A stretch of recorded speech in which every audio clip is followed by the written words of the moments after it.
Dans le cerveau, vous avez des connexions synaptiques qui se forment à chaque seconde. Vous avez des neurones qui se connectent, ce qui fait que votre gamin, au fil du temps, il devient de plus en plus intelligent, de plus en plus agile par rapport à l'état d'avant. Sauf que sous exposition électromagnétique, vous allez bloquer ces connexions synaptiques. Vous allez les empêcher. Et ça va faire que votre enfant, il va être en situation de retard d'apprentissage. L'autorité parentale doit servir de modèle à l'enfant.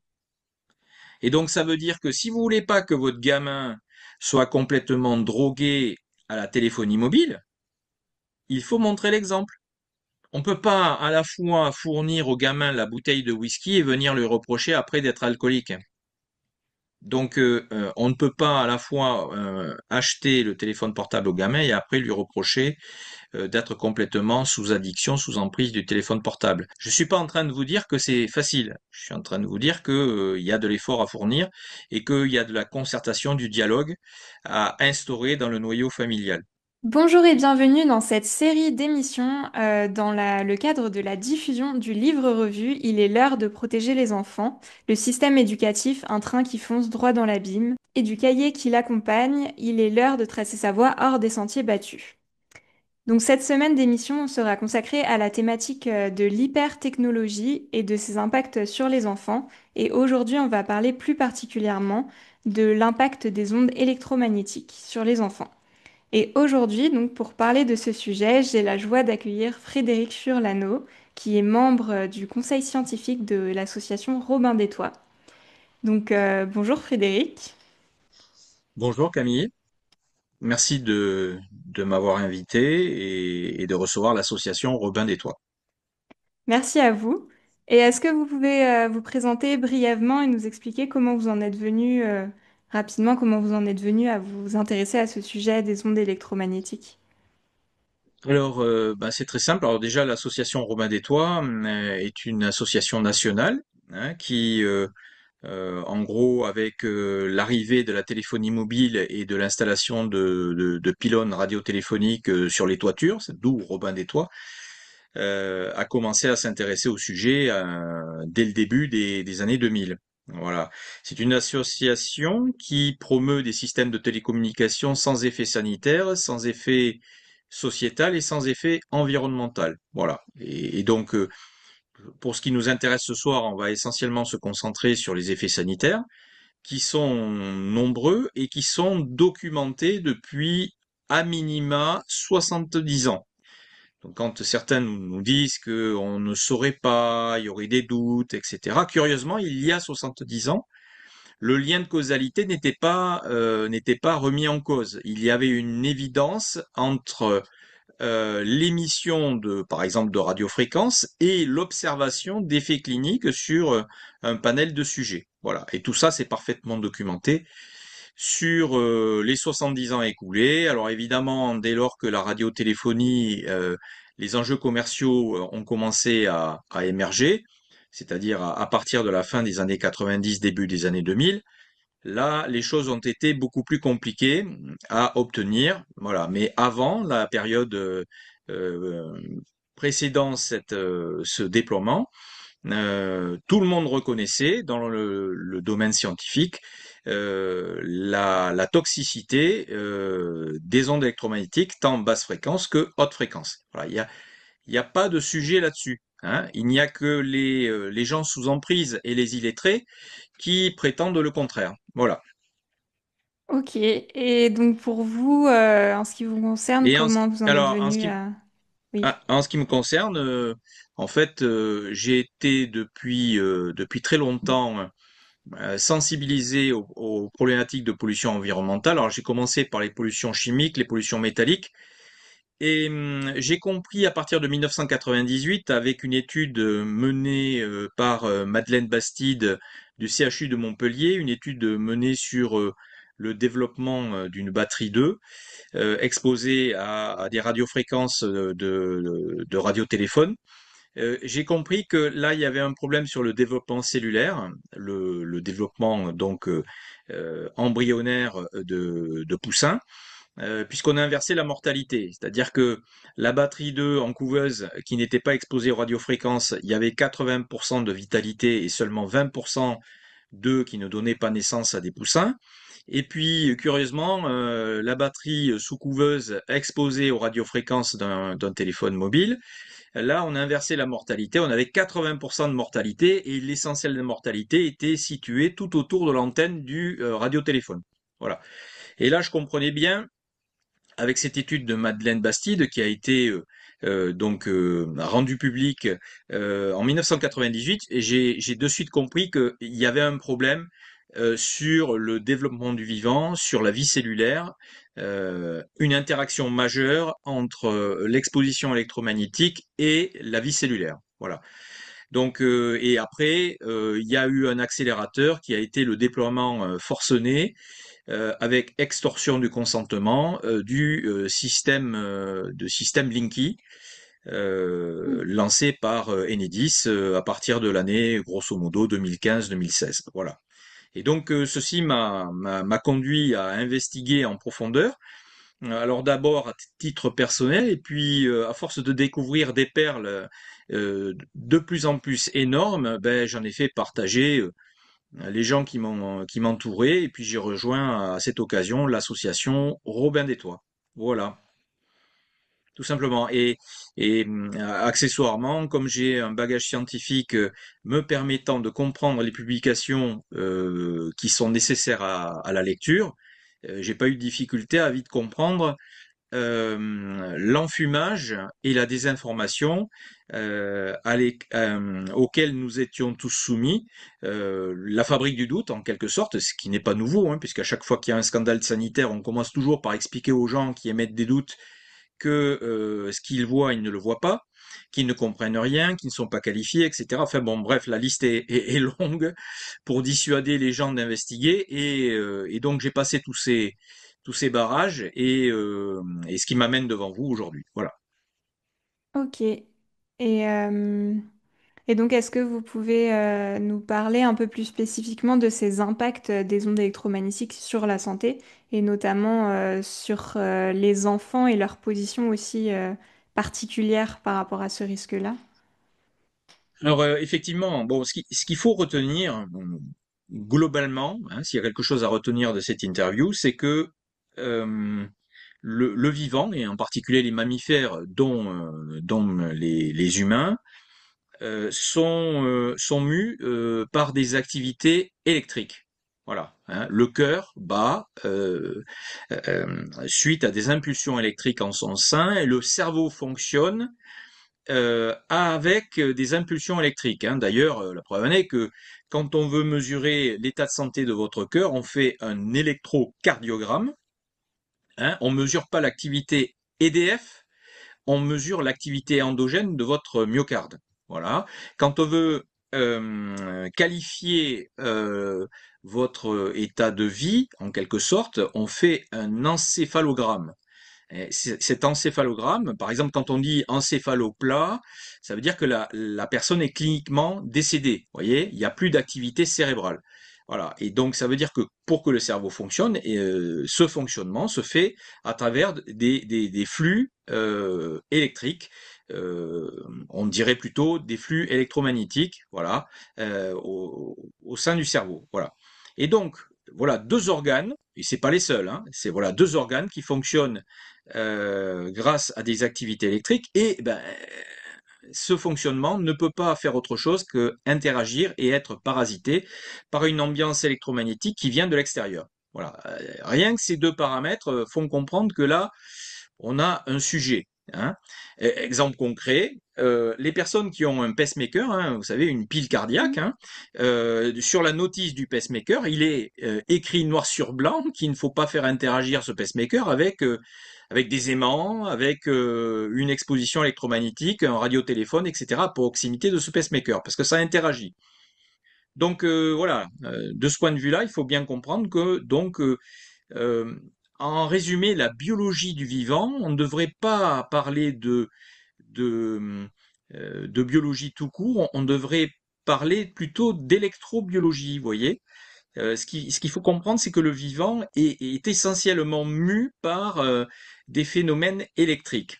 Voilà. Donc, une fois qu'on a compris ça, vu que le vivant est fondé sur des flux électriques, eh bien, on doit comprendre que derrière, la conséquence, c'est qu'une pollution, une ambiance électromagnétique exogène ne pourra pas faire autre chose qu'interagir avec le fonctionnement naturel du vivant. Voilà.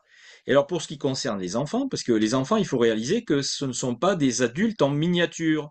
Les enfants, ce sont des êtres vivants en plein développement. Et quand on dit plein développement, il y a deux aspects. Il y a à la fois lecture du génome pour fabriquer de la protéine, parce que en fait la fabrication de la protéine pour que le bébé grandisse et grossisse, eh bien, la fabrication de protéines nécessite la lecture de notre génome et donc le déroulement de la chaîne ADN.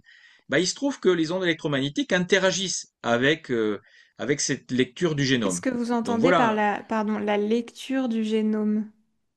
Qu'est-ce Alors la lecture qui... du génome. Alors, pour comprendre la chose, c'est que euh, pour fabriquer de la protéine, le principe de fabrication nécessite de copier le mode d'emploi en quelque sorte. Et le mode d'emploi, c'est le génome. Par exemple, on a des milliers de gènes et la cellule va chercher le gène qui l'intéresse pour fabriquer telle protéine. Mais pour fabriquer cette protéine, on a besoin d'aller ouvrir la chaîne ADN et de faire une copie, de prendre une photo de la séquence qui nous intéresse. Et c'est là qu'on intervient, cette copie, elle intervient avec un ARN messager. Voilà. Et donc ça, cette copie, il faut qu'elle se fasse dans des conditions les plus stables possibles. C'est-à-dire que essayez de prendre une photo avec un appareil qui bouge. Hmm. Vous aurez une photo floue. Eh bien, il faut savoir que les ondes électromagnétiques font vibrer la chaîne ADN.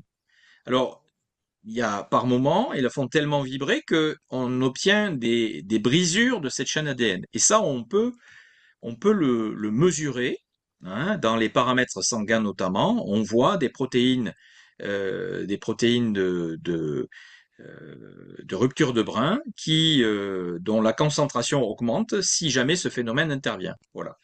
Donc le premier, pour retenir Hmm. pour les enfants, le premier aspect, la première toxicité, c'est l'interaction avec la lecture du génome, ce qui est problématique. Voilà. Ensuite, une deuxième toxicité, c'est que parallèlement à ça, dans le cerveau, vous avez des connexions synaptiques qui se forment à chaque seconde, des connexions synaptiques par phénomène électrostatique. Vous voyez, vous avez des neurones qui se connectent, ce qui fait que votre gamin, au fil du temps, il devient de plus en plus intelligent, de plus en plus agile par rapport à l'état d'avant. Sauf que sous exposition électromagnétique, vous allez bloquer ces connexions synaptiques, vous allez les empêcher. Et ça va faire que votre enfant, il va être en situation de retard d'apprentissage. Alors ça peut se formaliser par un problème de cinématique, c'est-à-dire il va avoir du mal à se déplacer, à se mouvoir, ou bien des problèmes à former le langage, ou des problèmes à gérer correctement son environnement, et ainsi de suite. Voilà. Et donc ça se mesure bien. Il y a des études de cohortes, notamment une danoise en 2008 et 2010, deux danoises, sur des dizaines de milliers d'enfants, où on a pu mesurer l'effet de la consommation d'outils connectés par la famille durant la grossesse et voir l'effet que ça avait dans la capacité d'apprentissage de l'enfant après la naissance. Voilà. Et tout ça, c'est bien Hmm. corrélé. Voilà. Et Donc voilà deux grands aspects.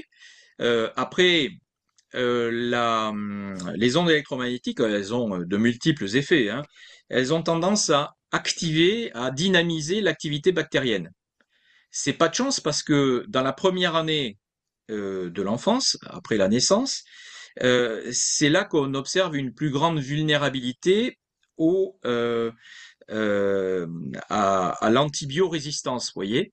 Donc, si vous avez un enfant malade, que vous voulez lui prescrire des antibiotiques pour le soigner, sous exposition électromagnétique, vous arrivez à exciter les bactéries au point qu'elles vont résister aux antibiotiques.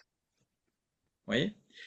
Donc Mm. ça c'est pas une très très bonne idée. Et ça c'est pareil, c'est parfaitement documenté et c'est connu depuis les années 70. Donc on vient de pas nous dire que je suis en train de sortir des études trop récentes pour avoir été intégré et permettre une précaution supplémentaire. Je devrais même dire une prévention, puisque vous savez certainement la différence entre la précaution et la prévention. La prévention intervient sur un phénomène établi et parfaitement documenté. La précaution intervient sur un domaine sur lequel on aurait des doutes et pas suffisamment documenté. Là, on ne devrait même plus parler de précaution, de principe de précaution sur la problématique des ondes électromagnétiques. On devrait plutôt parler de principe de prévention. Voilà. Mais bon, là, pour arriver à ce stade-là, il faudrait avoir des ministres qui savent lire. Et pour l'instant, malheureusement, c'est pas ce que l'on peut constater.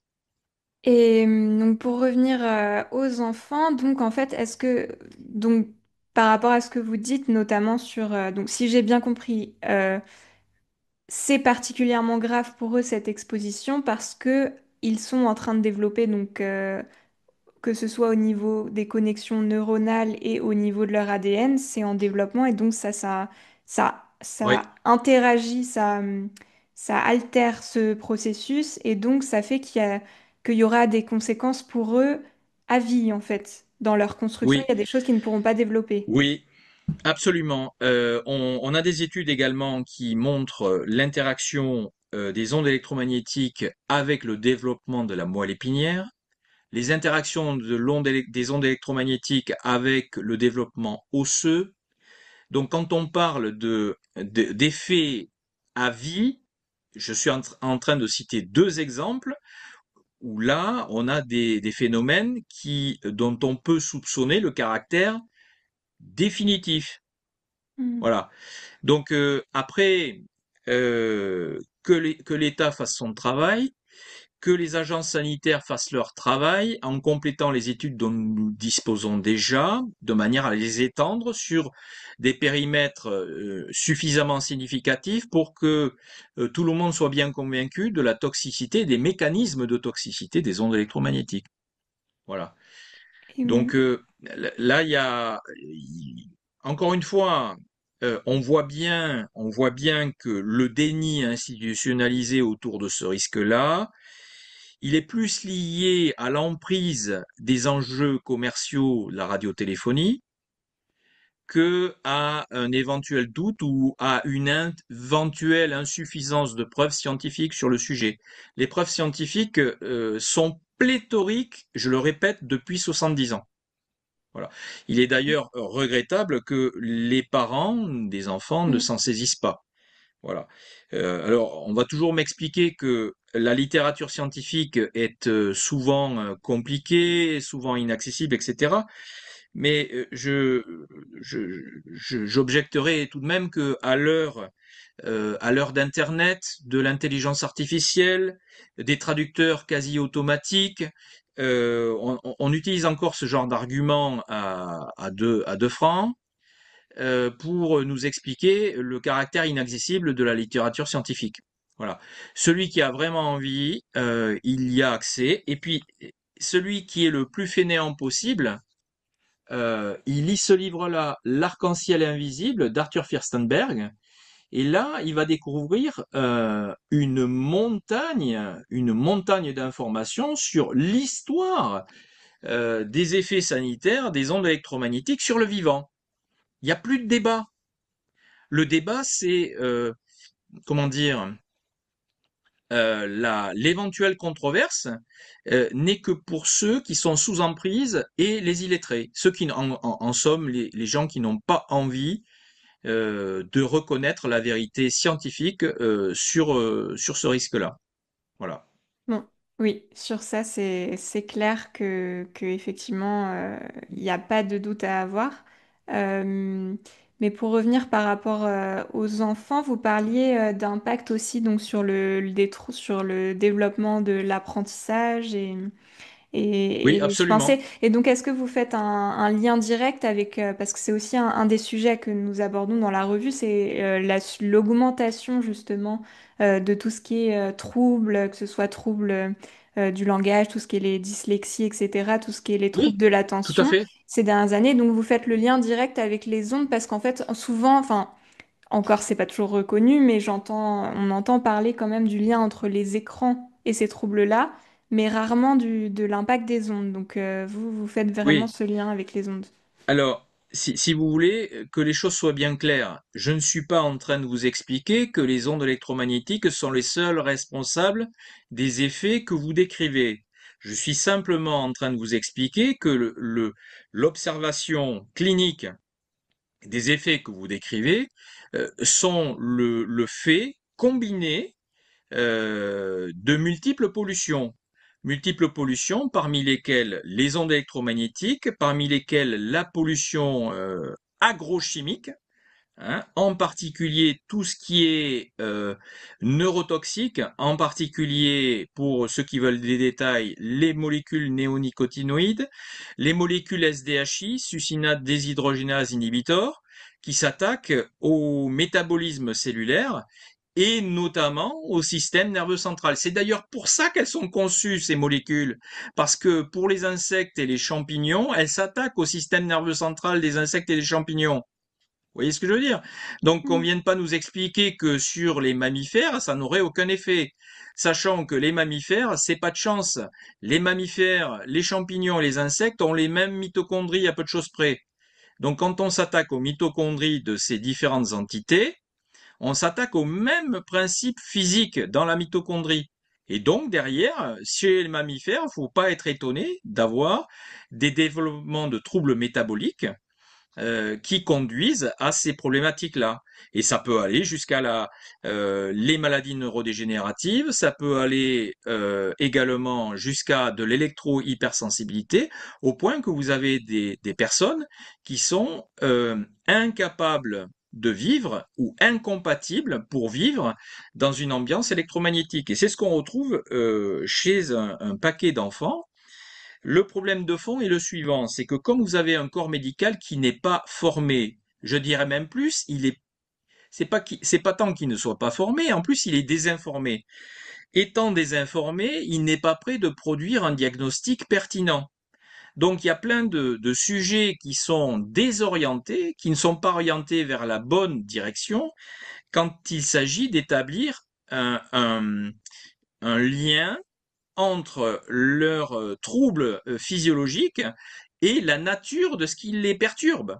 Par exemple, une mixité d'exposition, soit à des molécules agrochimiques, soit à des ondes radiofréquences, puisque aujourd'hui dans l'habitation on en trouve de manière pléthorique. Hein. Qui n'a pas la montre connectée, qui n'a pas l'enceinte connectée, qui n'a pas la Wi-Fi branchée en permanence à la maison, qui n'a pas le téléphone portable branché en permanence à la maison, la Wi-Fi à l'école c'est pareil, etc. Donc ça fait que vous avez un cocktail détonnant qui ne peut pas produire de bons effets, vous voyez. Et cumulé à ça, si vous avez un corps médical qui n'est pas correctement formé et informé, il n'est pas en capacité de produire un diagnostic pertinent et derrière d'orienter correctement les sujets. Oui. Et donc, en fait, quand vous parlez de tous ces effets couplés, euh, ça me fait dire, qu'est-ce que vous répondriez à quelqu'un qui dirait, mais en fait, de toute façon, des pollutions, il y en a plein, il y en a partout, on ne peut pas les éviter. Et qu'est-ce qui fait que... et de toute Alors façon, déjà, c'est le monde mauvaise... d'aujourd'hui. Je sais que c'est... Oui, voilà. Mais c'est un peu pour... ma question, c'est plus, qu'est-ce qui fait la spécificité de cette pollution électromagnétique et pourquoi c'est d'autant plus important de se protéger de celle-ci et qui ferait dire, on va dire, sortir d'un peu d'un sentiment d'impuissance et d'accablement que des fois, enfin, moi, je remarque chez certaines personnes qui disent, bon, ben, de toute façon, on peut pas se protéger de tout. Et qu'est-ce que, je dis pas que c'est vrai, mais en tout cas, qu'est-ce qui fait que ces ondes-là, cette pollution électromagnétique, elle est particulièrement dangereuse et importante à prendre en compte? Alors, je vais répondre à la dernière question en tout premier. Et puis, je vous félicite, hein, parce que là, vous avez dressé le tableau des éléments de langage classiques qu'on entend. Les gens pensent qu'ils ont une pensée autonome et indépendante, et effectivement, ils sont tellement sous emprise qu'ils, euh, à leur corps défendant, ils en viennent à réciter par cœur les éléments de langage que l'on leur impose tous les jours dans les médias. Sur il faut vivre avec son temps, c'est le monde d'aujourd'hui, on ne peut pas faire autrement que vivre dans un environnement pollué. D'ailleurs, qui l'a écrit ça? Qui l'a dit qu'il fallait choisir entre santé et par exemple, activité professionnelle, ou qu'il fallait choisir entre santé et monde moderne? D'où ça vient ça? D'où ça vient, franchement? Vous voyez ce que je veux dire? Non, Mm. et, j'ai une autre bonne nouvelle. Il paraît qu'on était en démocratie et que la population était en capacité de choisir son devenir. Alors il faut savoir, si la population est en capacité de choisir son devenir, euh, pourquoi devrait-elle choisir de vivre dans des conditions sanitaires de plus en plus dégradées, dans une insalubrité de plus en plus dégradée, au motif qu'il fallait faire moderne? Vous voyez? Mm. D'où ça vient ça? Donc, ce sont des schémas de pensée qui nous sont imposés. C'est la fabrique c'est ce qu'on appelle la fabrique du consentement. Ça, c'est abondamment documenté. Donc, voilà. Ça, c'est le premier aspect des choses. Je réponds à votre question sur quelle est la spécificité des ondes électromagnétiques. Vous avez raison de poser cette question parce que c'est une question fondamentale. Ce que Robin des Touans essaie de passer comme message, c'est que la pollution électromagnétique n'est pas une pollution supplémentaire. Ce qu'il faut bien comprendre, c'est que nous vivons dans un environnement multipollué, avec de la pollution chimique, avec de la pollution métallique, avec de la pollution électromagnétique. Voilà, en gros. Et effectivement, on pourrait penser en première lecture à se dire, bon, ben, on est dans un monde multipollué, donc une pollution de plus ou de moins, la belle affaire. Donc, ce que je suis en train de vous dire, c'est que non, la pollution électromagnétique n'est pas une pollution de plus parce qu'elle déverrouille les systèmes de protection de la physiologie qui permettaient de tolérer les autres pollutions.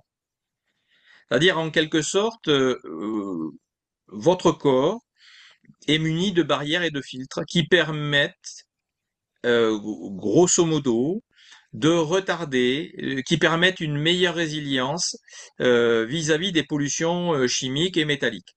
Voilà. Et la pollution électromagnétique déverrouille ces protections.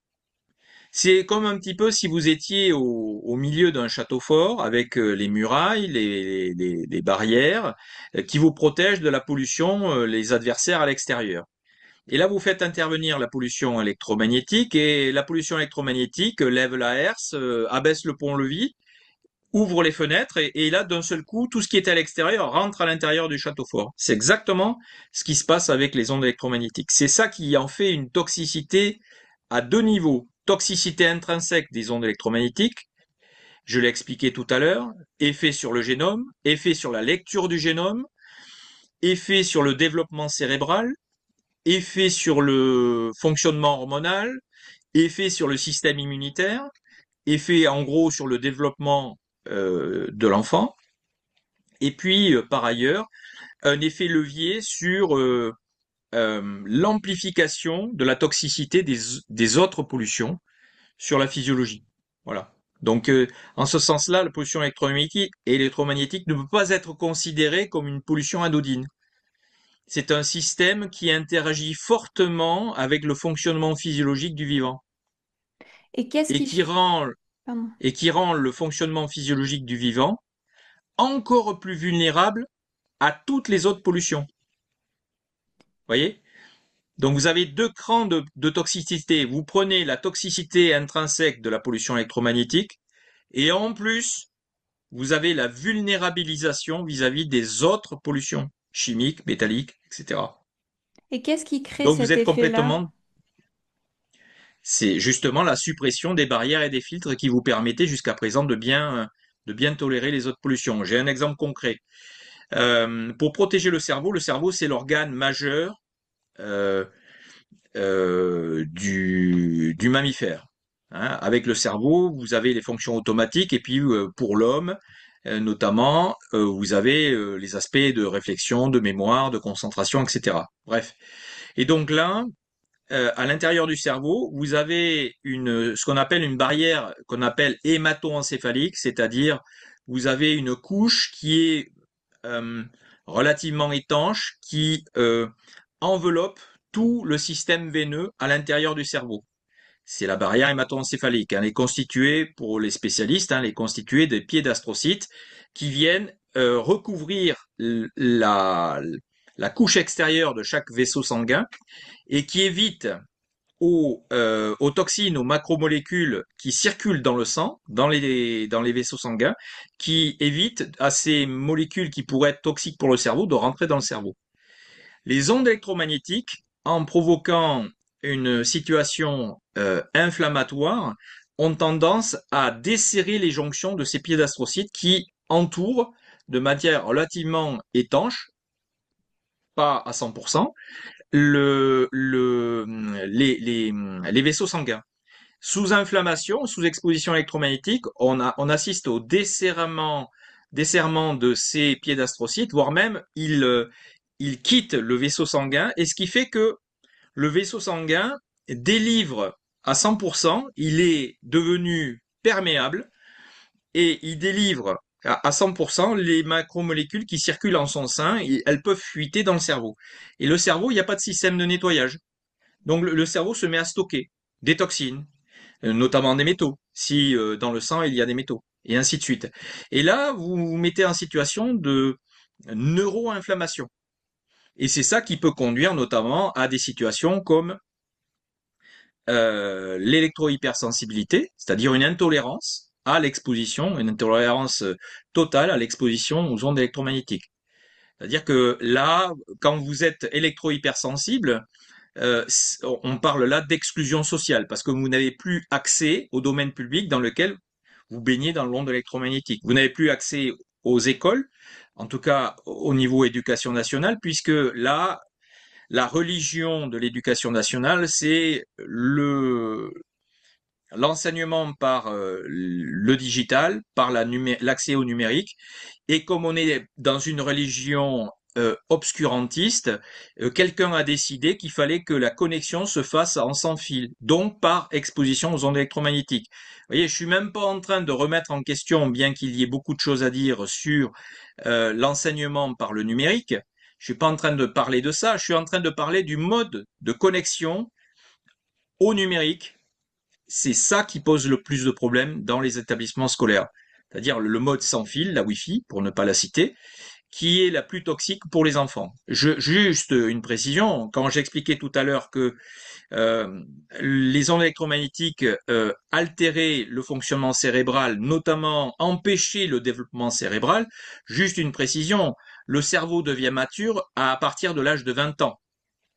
Donc on n'est pas en train de parler des effets toxiques sur les bambins qui sont au primaire. On est en train de parler des effets toxiques sur les enfants du primaire jusqu'au lycée, Donc, y compris les adolescents qui ont y compris les un adolescents. portable, Et c'est moi qui vais vous poser une question, Camille, maintenant. Qui est le plus gros consommateur en téléphonie mobile? les jeunes, Qui passe des heures au carré sur le téléphone portable, de préférence collé à l'oreille? Qui? les jeunes. C'est, c'est pas papy et mamie à 80 ans. Ce sont les adolescents. D'où un facteur de risque accru. Et donc concrètement, euh, quels impacts ça a en fait sur un adolescent qui donc passe des heures sur son portable? Enfin, quel risque en fait ça occasionne cette exposition? Bon, un adolescent ou même un enfant, puisqu'il y en a qui ont des portables de plus en plus tôt.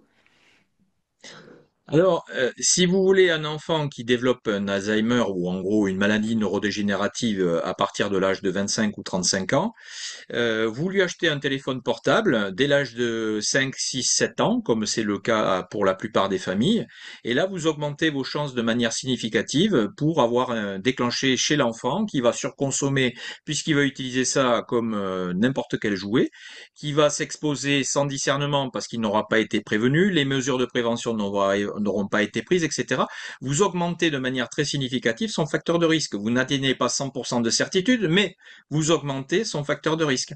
Et ce que je suis en train de vous dire, c'est documenté depuis un minimum 1973. Donc on vient de pas nous dire que on ne sait pas, c'est pas documenté. Il y a même une méta-analyse qui démontre ça avec des études à partir de 1973 jusqu'à aujourd'hui.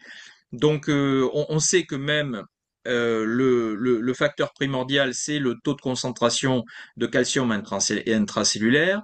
C'est ça qui va déclencher l'occurrence de la maladie neurodégénérative. Ça, c'est documenté. Donc, il y a pas de sujet là-dessus. Si les gens veulent avoir les références, elles peuvent être délivrées avec les liens vers les publications en bas de la vidéo que vous allez publier. Voilà. Et donc ça, concrètement, enfin, ça s'observe de plus en plus comme ça, des gens de 25-30 ans qui développent des maladies d'Alzheimer ces dernières Oui, années? absolument. Alors en fait, ce qu'on observe, c'est que contrairement à la soupe de désinformation que le corps médical nous a délivrée pendant des décennies sur l'origine de la maladie d'Alzheimer qui serait liée au vieillissement naturel de la population, etc. Tout ça, c'est du blabla, hein, cela n'est fondé sur aucune étude sérieuse. Ce que l'on sait, c'est que les maladies neurodégénératives ne sont le fruit que d'un empoisonnement par les pollutions environnementales auxquelles les générations ont été successivement exposées. Alors ça, c'est donc ce que je suis en train de vous dire, c'est que les maladies d'Alzheimer ne sont pas le fruit que des ondes électromagnétiques. Elles peuvent être le fruit de l'exposition comment dire, aux molécules de l'agrochimie, notamment les neurotoxiques, mais également les métaux, en particulier le mercure et l'aluminium. Juste une petite précision quand même, parce que il y a toujours des gens qui ont des problèmes de culture, culture scientifique et de culture historique. Alzheimer, le docteur Alois Alzheimer était un médecin c'est lui qui a diagnostiqué pour la première fois, dans l'ère moderne en tout cas, la maladie d'Alzheimer en 1907 sur une personne qui avait 52 ans de mémoire. C'était une femme, elle avait 52 ans. Bon, alors déjà, même en 1907, 52 ans, ce n'était pas être grabataire, vous voyez. Donc, il a pourtant diagnostiqué ça dans sa bonne ville de Francfort. Et devinez ce que l'on retrouve dans la bonne ville de Francfort en 1907, c'est l'utilisation dans l'eau de ville de sel d'aluminium pour traiter l'eau de ville, ce que l'on voit aujourd'hui dans toutes les villes de l'Hexagone. Hein. Donc, et ça, 1907, ça a été mis en place en 1870 dans la ville de Francfort. Voilà. Donc, ce que je vous dis, c'est pas une preuve scientifique. Ce que je vous dis, c'est une une coïncidence. Il se trouve que la ville de Francfort a été la première en Europe à utiliser les sels d'aluminium pour traiter l'eau de ville à partir de 1870. Et comme de par hasard, pas de chance, c'est aussi la même ville de Francfort qui voit apparaître le premier sujet diagnostiqué de la maladie d'Alzheimer en Hmm. 1907, 37 ans plus tard. Voilà. Hmm. Donc, chacun y verra ce qu'il veut. Ce que je suis en train de vous expliquer, c'est que la maladie d'Alzheimer, dans ce cas-là, est liée à une pollution environnementale, un empoisonnement par les sels d'aluminium. Et qu'on ne vienne pas m'expliquer que euh, ceci ne serait qu'élucubration. L'aluminium est notoirement connu pour être neurotoxique. Oui. Voilà. Donc, et c'est le même phénomène, le même principe global avec les ondes électromagnétiques par la perturbation des canaux calciques et le trouble apporté sur le niveau de concentration en calcium intracellulaire. Et ça, les ondes électromagnétiques agissent sur ce paramètre-là, et c'est ça qui peut déclencher des maladies neurodégénératives par les ondes électromagnétiques. Et ce qu'on observe avec le temps, c'est que le temps de latence entre l'exposition et le déclenchement de la pathologie a tendance à se réduire avec l'effet cocktail chimique, métallique et électromagnétique. Donc avec le temps, oui, on observe un rajeunissement, à la fois un rajeunissement des malades et à la fois une latence, une durée d'exposition plus courte pour déclencher la maladie. Hmm. Ok, et je me demandais donc, parce que donc vous parlez de cette fenêtre de 0 à 20 ans par rapport au système nerveux central, et je me demandais, est-ce que plus quand même, est-ce qu'il y a quand même est-ce que quand même plus l'enfant est exposé tôt, et je pense aussi à, en fait, dans une autre intervention, vous parliez de l'exposition dès même la phase fœtale ou embryonnaire. Oui, Et je me oui, dis, enfin, peut-être, j'aimerais bien que vous développiez ce point-là, et aussi de voir est-ce que plus ça arrive tôt, plus le risque est grand quand même, et plus il y a des risques oui, cumulés, absolument. j'imagine. Plus on expose tôt l'enfant dès l'état fœtal, plus le risque augmente. Le risque de déclenchement de pathologies aussi exécrables que, par exemple, maladies neurodégénératives. Ce qu'il faut retenir, c'est que les gens psychotent beaucoup sur le cancer. D'ailleurs, l'OMS ne semble s'intéresser qu'au cancer, hein, puisque l'OMS a catégorisé comme possiblement cancérigènes tant les radiofréquences que les basses fréquences à deux périodes différentes, mais sans se préoccuper ou sans statuer sur les autres effets toxiques, vous voyez. Et donc ça, c'est profondément regrettable. Ça laisse penser aux gens que il n'y aurait que le risque cancérogène par rapport aux ondes électromagnétiques. Mais non, il y a tout un panel étendu d'effets exécrables des ondes électromagnétiques sur le vivant. Et plus vous y prenez tôt, évidemment, à des états précoces, et ben plus vous allez déclencher une batterie d'effets cliniques. Alors ça peut être de l'immunodéficience, hein, ce qui est en période épidémique peut poser un problème tout de même. Je suis même très étonné que l'État pense pendant la période Covid en priorité à déployer des antennes 5G plutôt que de se préoccuper d'armer les hôpitaux pour absorber la vague épidémique et les gens qui sont malades. Voilà, bon, je pose juste une question, un Juste, vous étonnement, vous voulez voyez? dire que dans ces cas-là, ça peut accentuer finalement le risque épidémique Bien ou sûr, le nombre de malades, bien les sûr, ondes. Hmm. bien sûr. Bien sûr, il a été montré aussi par l'équipe de l'IHU de Marseille, hein. Il y a une belle conférence là-dessus où on montre l'amplification de la contagiosité virale par par phénomène électrostatique. Vous voyez, il y a les récepteurs s'apparient les uns aux autres par électronégativité ou électropositivité. Alors vous comprenez bien que si vous mettez ces phénomènes-là, vous les stimulez avec une ambiance électromagnétique, vous allez exacerber le caractère électropositif ou électronégatif des récepteurs qui vont s'apparier de manière plus marquée sous exposition électromagnétique. Mais Ok, bon, là, ça oui, oui. supposerait des études plus poussées sur le sujet, mais ça supposerait que, en gros, l'ANSES fasse son travail, ce qui à l'heure actuelle n'est pas le cas. L'ANSES, c'est l'agence de sécurité sanitaire qui n'emporte que le nom en France. D'accord.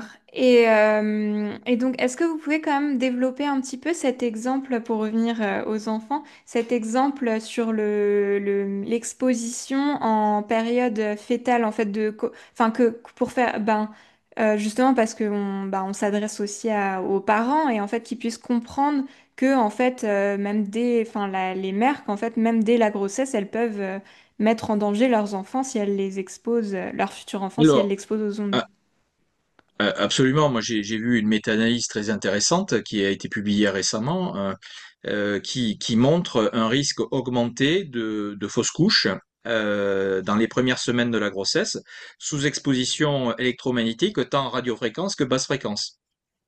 Alors pour résumer, les radiofréquences, c'est la téléphonie mobile et les basses fréquences, c'est le réseau électrique. Hmm. Donc aussi Voilà. l'électricité. Et ouais. Et donc, par exemple, bon, dans la chambre à coucher, parce que c'est là que on est exposé le plus longtemps, a priori entre 6 et 8 heures par jour, hein, peut-être certains, les gros dormeurs, 10 heures par jour. Comme en général, quand on dort, en général, on est relativement immobile, on ne change pas de distance par rapport au mur, et souvent dans les murs, il y a les câbles électriques. Et comme en général, dans les habitations, les câbles électriques ne sont pas blindés, donc ils sont au niveau radioélectrique, ils fonctionnent comme des antennes. Et donc les perturbations qu'il y a sur le réseau électrique sont émises par ces câbles et qui viennent donc, si vous êtes contre un mur, avec votre lit contre un mur, ben, vous êtes exposé sans vous en rendre compte aux basses fréquences du réseau électrique. Ce que je dis est également valable avec si vous avez dans une habitation en tout électrique, si vous avez un radiateur électrique avec une caisse métallique. En général, les normes étant très mal faites, en tout cas par rapport à la santé publique, elles dispensent très souvent de doter le radiateur électrique d'une prise de terre, ce qui fait que le radiateur électrique se transforme en antenne des perturbations électriques qui se développent sur le réseau électrique. Et donc, si votre lit est à proximité de ce radiateur, vous recevez les pulsations de cette antenne malgré vous. Voilà. Donc, D'accord. c'est pas bien grave si ça se passe sur 5 minutes. Ça devient problématique si c'est 8 heures tous les jours, pendant 10 ans ou 20 ans. Vous voyez? Parce que la toxicité, ce n'est pas, en fait, souvent les normes et les seuils sont définis pour ce qu'on appelle des toxicités aiguës, c'est-à-dire qu'il faut tomber malade ou mourir dans les minutes qui viennent. Vous voyez, donc c'est l'hypocrisie du monde moderne. Si s'il n'y a pas un caractère spectaculaire et immédiat, on n'en tient pas compte. Mais il faut avoir en tête la toxicité long terme. Et la toxicité long terme, elle n'a plus besoin de ce caractère puissant au début. Vous pouvez avoir des phénomènes à basse intensité, mais du fait de la durée, qui deviennent toxiques sur plusieurs mois, plusieurs années. Mm, mm. Et C'est en donc, ce sens-là que, par exemple, une chambre d'enfant, et il faudra éviter d'être à proximité des câbles électriques dans les murs, d'être à proximité d'un radiateur électrique, d'éviter par exemple les babyphones. Ça, c'est la dernière bêtise à faire des parents, et de ne pas se faire leurrer par le marketing des vendeurs de babyphones qui vous font croire qu'il n'y aurait pas d'émissions électromagnétiques par tel ou tel modèle. Le babyphone, à partir du moment où il n'est pas relié en filaire, il faut bien qu'il communique. Donc, en communiquant, il émet des ondes, en particulier des radiofréquences. Et alors, en général, vous mettez ça dans la chambre du bébé, voire même dans le lit, à proximité du bébé. Et donc, ça, c'est un facteur de risque supplémentaire pour avoir un enfant qui a des retards d'apprentissage. Les fameux enfants 10, dyspraxie, dyslexie, etc. Voilà, donc babyphone à proscrire impérativement, hmm, par exemple. ok. Et donc, pour finir sur ces risques et après passer plus justement aux solutions possibles à mettre en place, pour Alors donc, déjà, oui, excusez-moi, quand vous parlez de solutions, là, les solutions, c'est d'éviter déjà tout ça. Moi, oui, les solutions, c'est prendre conscience que ces objets, parce que je sais bien qu'on est dans le monde du gadget et de la modernité, donc celui qui n'a pas l'objet connecté, c'est un plouc. Vous voyez? Et donc il est en retard par rapport à son voisin. Donc on est dans une espèce de course frénétique en avant où c'est à celui qui aura toujours le dernier modèle, le dernier cri de tel ou tel objet. Il faut prendre conscience que ces technologies ne fonctionnent pas par miracle. Voilà, elle fonctionne en étant connectée et le principe de connexion se fait par radiofréquence. Et donc, dès lors que la radiofréquence intervient, eh bien, il y a un risque sanitaire, surtout quand l'exposition est à proximité et prolongée. ok. Alors, qu'est-ce que concrètement les parents ou les adultes peuvent mettre en place pour protéger les enfants de tout ça, finalement, et on va dire dès finalement la phase embryonnaire jusqu'à l'âge adulte, puisque finalement les effets Alors, comptent. Oui. c'est une très bonne question. Selon moi, il faut travailler selon deux axes. Le premier axe, c'est la réduction de la pollution électromagnétique dans l'habitation ou la réduction de la pollution électromagnétique dans l'environnement quotidien. Alors ça, c'est le premier axe. Et le deuxième axe, c'est empêcher l'occurrence de l'addiction aux technologies. Parce que les technologies dont on parle, elles fonctionnent pour la plupart avec émission d'ondes électromagnétiques. C'est pour ça que vous parliez tout à l'heure là de la question des écrans. C'est pas de chance parce que les tablettes, les smartphones, etc. ne fonctionnent que par émission électromagnétique. Le mode de connexion aujourd'hui, majoritairement, il est basé sur l'émission d'ondes électromagnétiques. Donc, vous pouvez pas avoir sur ces dispositifs l'écran sans la pollution électromagnétique, vous voyez? Alors qu'il y a des possibilités. Ça, c'est une question de configuration de ces objets, mais ça, c'est au distributeur à configurer correctement ces objets pour qu'on puisse les utiliser également câblés. Voyez? Mais comme tout le monde pense que la liberté, c'est le sans fil, donc indirectement, on se pollue. Donc, je parle souvent de la euh, similitude, pardon, de la similitude entre le scandale du tabac et le scandale des ondes électromagnétiques. Sur le tabac, vous aviez deux facteurs qui jouaient. La nicotine pour le caractère addictif, vous empêchez d'arrêter, et les toxines qui vous polluaient notamment les poumons. Voilà, et votre environnement. Eh bien, pour les ondes électromagnétiques, on retrouve ces deux caractères-là. On retrouve le caractère addictif qui est l'écran. Et alors l'écran combiné avec tout un tas d'applications, toutes inutiles les unes, plus inutiles les unes que les autres, mais elles ont pour objectif de vous relancer en permanence avec un ping, avec un signal qui fait que vous avez le nouveau message et que vous dites ah c'est la nouvelle du siècle. Donc il faut absolument que je réfère à mon téléphone portable qui est à proximité. Et donc ça vous garde captif. Et ça provoque un phénomène addictif, vous voyez. Et donc ce phénomène addictif, c'est équivalent à la nicotine, est cumulé à la toxicité des ondes électromagnétiques. Voilà.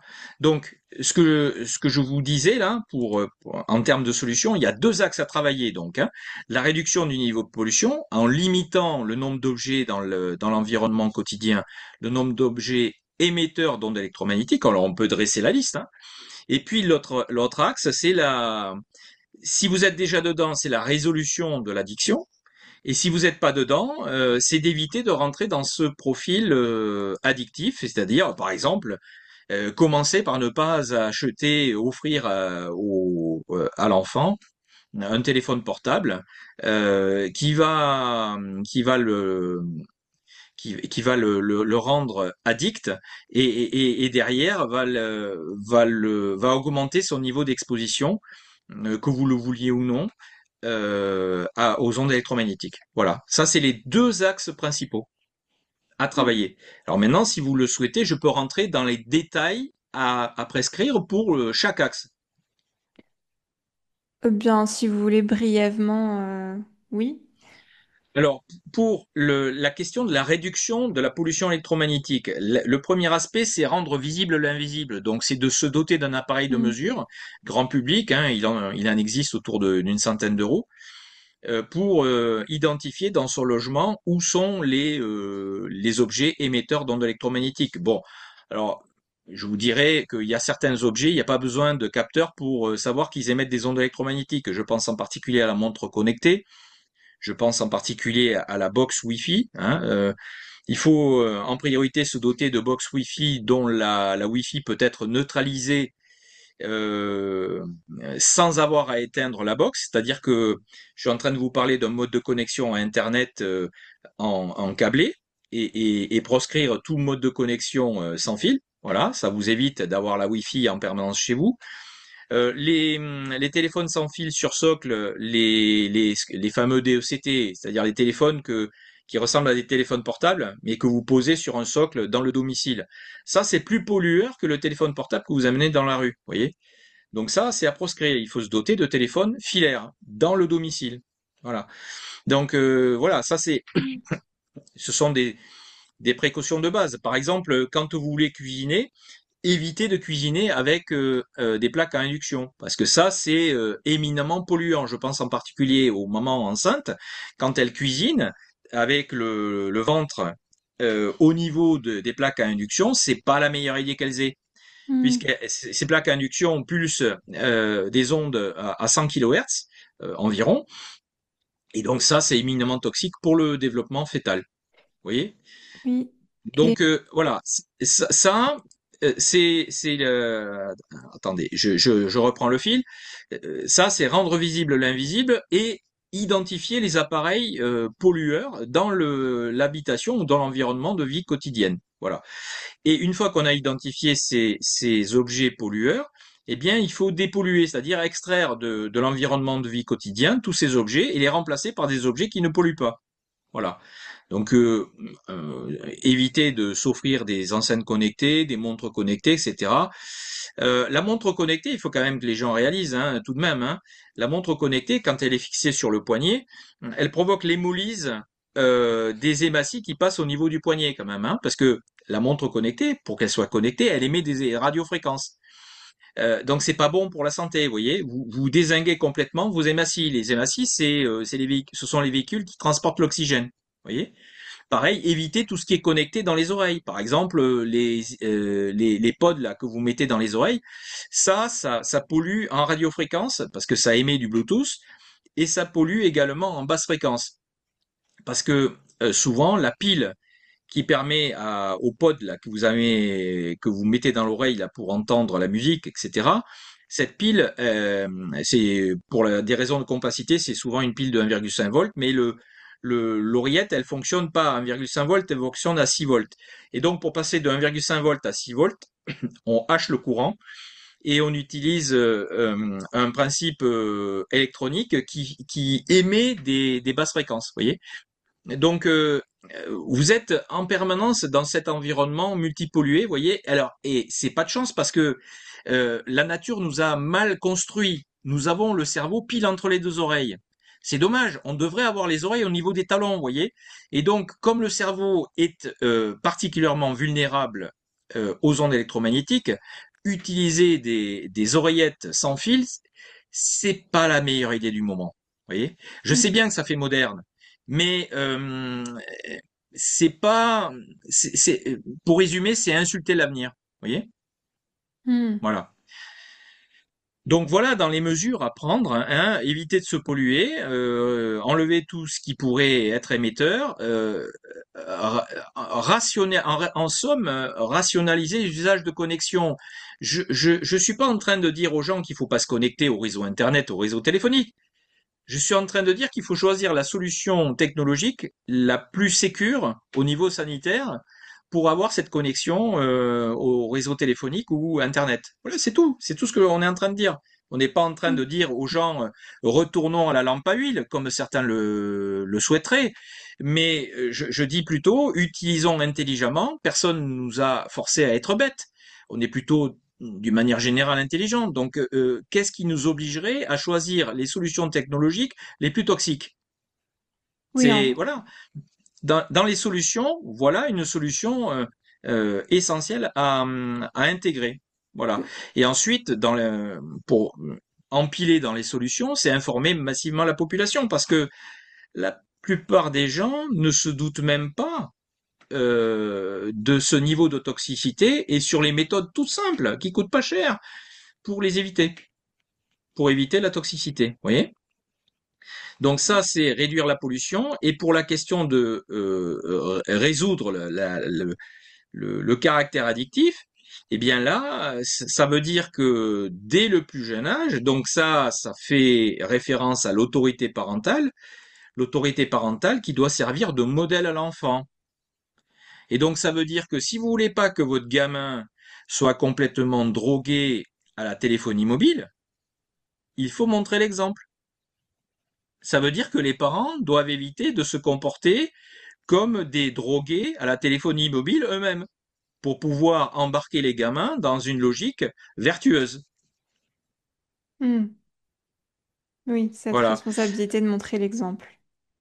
Et Hmm. oui, c'est quand même essentiel. Alors après, prendre conscience aussi de l'emprise sectaire du tout connecté. Alors, j'aimerais juste préciser les critères dans lesquels on définit une dérive sectaire. Une dérive sectaire est définie avec les critères suivants. Il faut qu'il y ait simultanément déstabilisation mentale, rupture avec l'environnement d'origine, atteinte à l'intégrité physique, embrigadement des enfants, allégeance inconditionnelle et doctrine incitant à des actes contraires à la législation et portant atteinte au droit à la dignité de l'homme. Mais je suis en train de décrire tous les aspects délétères du tout connecté. Ouais. Je suis en train exactement de décrire ça. Donc, il faut prendre conscience que le tout connecté est une dérive sectaire. Ah, oui, c'est vrai Vous, que vous vu vouliez sous ce des, point de vue, vous vouliez des solutions, je suis en train de vous décrire le panel des solutions. Maintenant, la vraie question, c'est la volonté.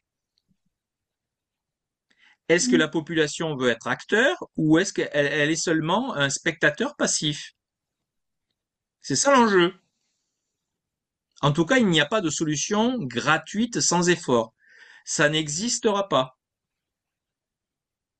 Et les problèmes auxquels les familles sont confrontées aujourd'hui de par le caractère euh, d'emprise de leurs adolescents, ils tombent pas du ciel. Ça veut dire qu'à un moment donné, il y a eu un défaut de vigilance des parents pour accompagner l'enfant dans la bonne direction, parce que l'enfant, lui, il découvre une technologie, il est né avec, et il n'a pas forcément l'esprit critique pour savoir quelles pourraient être les limites. Dans le panel des solutions pour réduire le caractère addictif de tous ces systèmes connectés, dont sont friands nos adolescents, il y a un aspect qui est essentiel, c'est recréer du lien social hors de la dépendance aux réseaux sociaux technologiques. Le réseau social, c'est un artifice qui met en contact des gens qui sont extrêmement éloignés. Mais que fait-on des gens qui sont tout proches, notamment dans le noyau familial?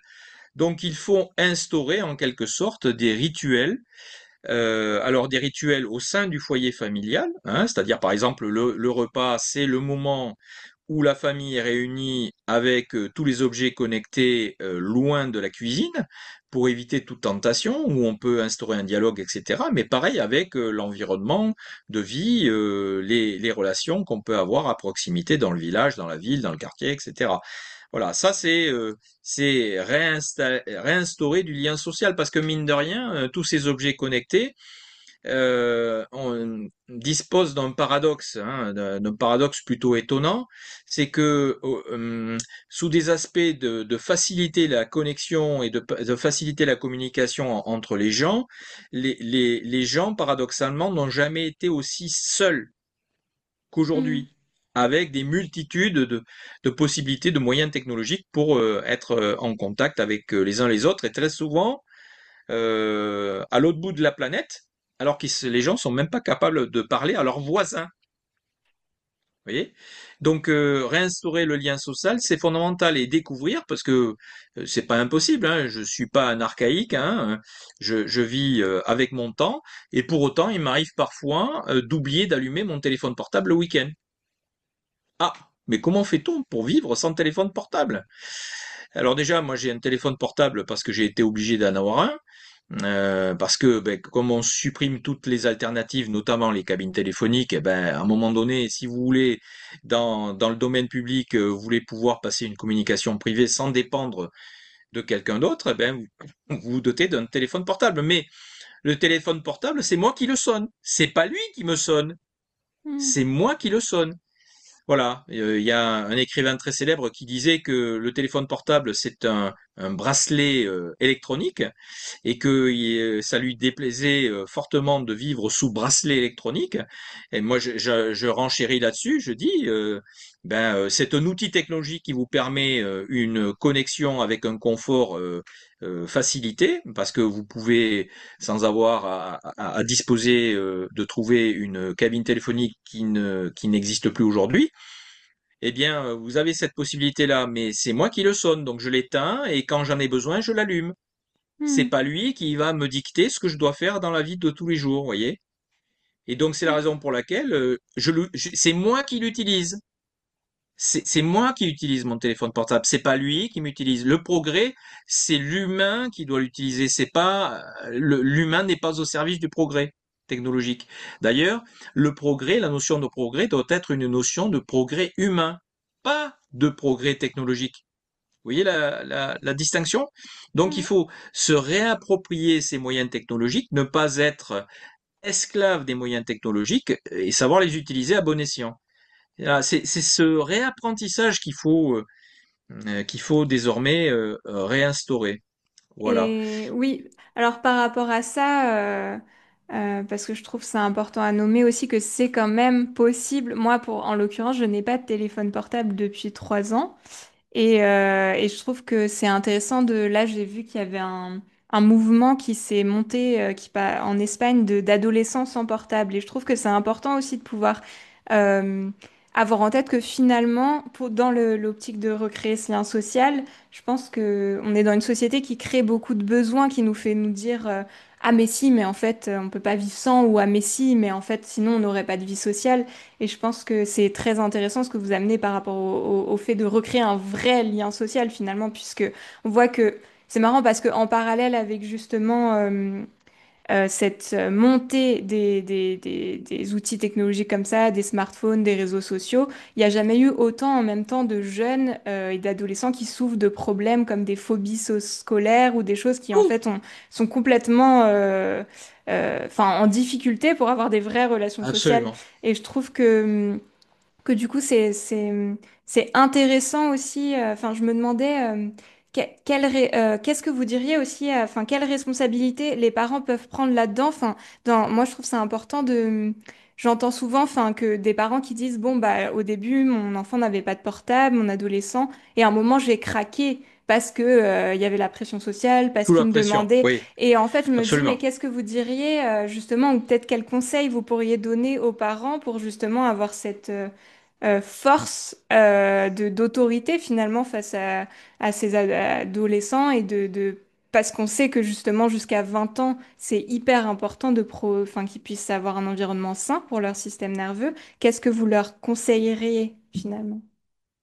En fait, c'est les mêmes conseils que pour la tabacologie.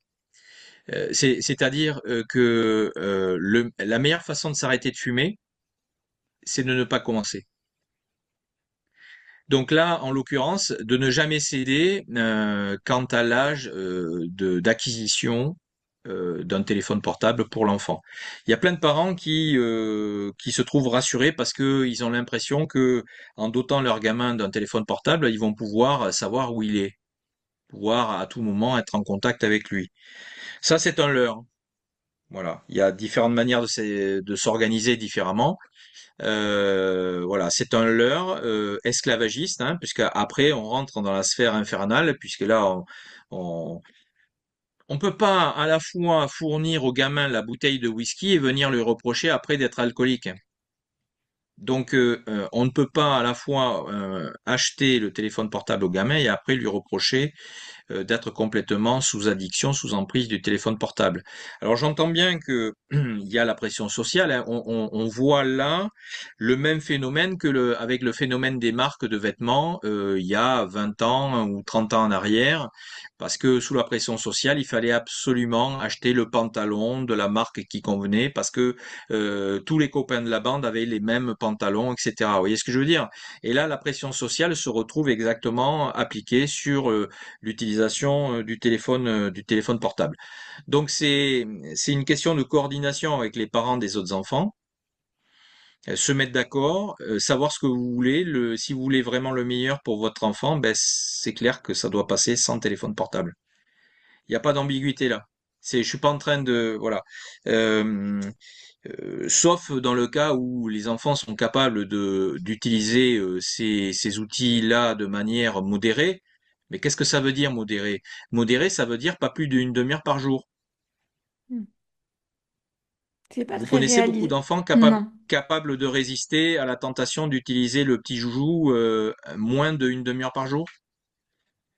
Voilà. Non. Donc le problème, il est là. C'est un choix, hein, un arbitrage à faire. Voilà, ce sont les parents qui sont responsables de l'encadrement de leurs enfants, qui viennent pas se plaindre ensuite des effets délétères de la bouteille de whisky qu'ils auront confiée à leur gamin. S'ils pensent qu'en confiant une bouteille de whisky à leur gamin, le gamin va pas être tenté de l'ouvrir et de consommer et ensuite d'être alcoolique, on vit pas dans le même monde. Il faut savoir ce qu'on veut dans la vie. On peut pas à la fois se plaindre des conséquences des causes qu'on a nous-mêmes développées. Tout à fait. Eh bien, je pense que sur ces sages paroles, si c'est bon pour vous, on va arrêter l'émission ici. Et donc, merci Frédéric Furlano pour toutes ces informations et pour avoir participé à l'émission. Et- Alors, oui, je tenais à vous Oui. remercier. Pour motiver les parents dans ce choix qui est difficile, hein, je suis pas en train de vous dire que c'est facile. Je suis en train de vous dire que, il y a de l'effort à fournir et qu'il y a de la concertation, du dialogue à instaurer dans le noyau familial. Voilà. Et éventuellement dans le cercle d'amis. Pour les motiver, les ondes électromagnétiques, il faut savoir qu'elles produisent une baisse de la tension, une baisse de la mémoire, une chute du sommeil, de la qualité du sommeil, donc une fatigue chronique, donc une prédominance, un risque plus élevé à développer des dépressions. Et c'est exactement ce que vous disiez tout à l'heure, hein. Troubles de la communication et du langage, etc. Donc, pour éviter tout ça, il faut éviter de mettre le doigt dans l'engrenage. Et on parlait de réinstaurer du lien social. J'enfoncerai le clou en réinstaurant le lien avec la nature. C'est-à-dire que le téléphone portable a pour effet de mettre le sujet sous emprise et de le déconnecter complètement de la nature. Et un retour à la nature vous facilitera grandement votre indépendance vis-à-vis de ces outils addictifs. Voilà. Donc ça, c'est quelque chose qu'il est vraiment très important de d'avoir en tête pour bien maîtriser ce qu'il peut l'être dans un contexte, il faut quand même l'avouer, notamment en société de consommation, etc., qui ne rend pas les choses faciles. Voilà. Et ensuite, éventuellement, de se rapprocher de l'association Robin des Toits. Et alors, j'en profite pour conseiller la lecture, puisqu'on est dans les solutions, la lecture du manifeste Robin des Toits, Libérons-nous du tout connecté. Vous avez toutes les solutions détaillées vers une société qui permet d'utiliser à bon escient les systèmes de télécommunication sans avoir les effets toxiques sur la santé. Voilà. Ça, c'est un livre qui vient de sortir. Ok, eh bien, merci pour toutes ces réponses et pour ces solutions pleines d'espérance. Et bien, c'est la fin de cette émission, donc merci Frédéric. Et, Merci beaucoup. et pour Merci à tous. Et merci à vous tous de nous avoir écoutés et vous pouvez retrouver tous les liens dont nous avons parlé dans cette vidéo, différentes références en dessous de la vidéo et vous pourrez également retrouver le lien vers le livre revu et le cahier que nous avons publié donc en dessous de la vidéo avec le lien vers le site internet et le lien pour pouvoir les commander. Eh bien, merci à vous et bonne journée à vous et à bientôt sur cette chaîne ou en vrai, ce qui serait encore mieux.